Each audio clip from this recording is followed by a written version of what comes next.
שלום לכם, ושוב אנו עומדים בפתיחה של שנה חדשה, ראש השנה, יום הדין, יום שבו האדם נברא. העולם נברא בכ"ה באלול, יום השישי נברא האדם, שזה בעצם ראש השנה. לכן אדם נידון בראש השנה. המשנה באבות אומרת, עקביה בן מהללאל אומר, הסתכל בשלושה דברים ואין אתה בא לידי עבירה. דע מאין באת ולאן אתה הולך ולפני מי אתה עתיד ליתן דין וחשבון. ואנחנו שואלים את עצמנו, זה הסדר? דין וחשבון? קודם כל עושים דין ואחרי זה נותנים את החשבון? הרי זה צריך להיות הפוך. קודם כל אדם נותן את החשבון, מה הוא עשה, ועל פי זה פוסקים את הדין. זה דבר אחד. דבר שני, מה פתאום לפני מי אתה עתיד ליתן דין וחשבון? אתה אולי נותן את החשבון ואת הדין נותנים מהשמיים.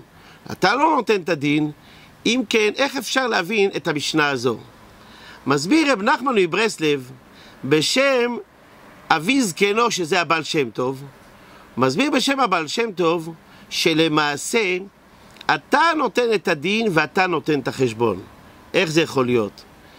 כשאדם נידון בעולם האמת, אומרים לו, אנחנו דנים אותך כפי שאתה דנת אחרים. ומסתכלים, אם אתה היית נוהג לפנים משורת הדין, אנחנו ננהג איתך לפנים משורת הדין. ואם אתה נהגת על פי דין ולא ויתרת, אנחנו ננהג איתך על פי דין ולא נוותר לך. זאת אומרת שאדם פוסק את דינו לפי מה שהוא פוסק בעולם הזה.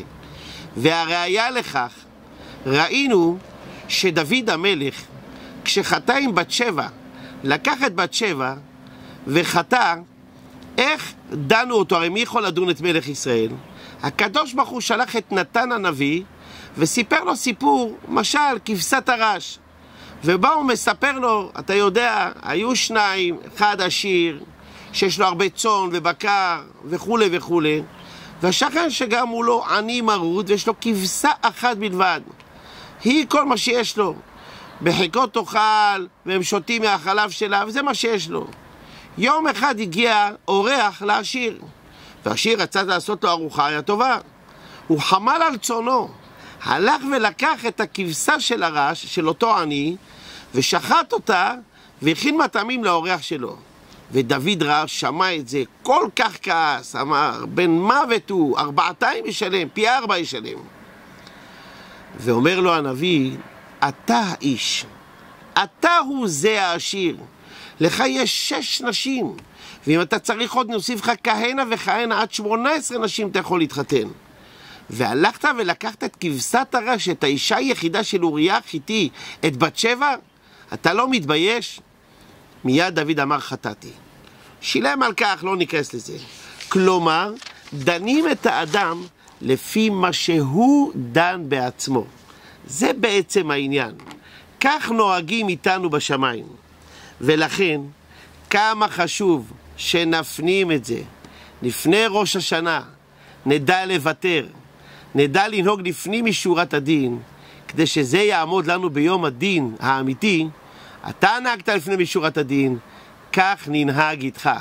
ובגלל זה אומרים, הקדוש ברוך הוא דן בראש השנה את החיים ואת המתים. את החיים אני מבין, למה את המתים? את המתים כבר זהו, מתו.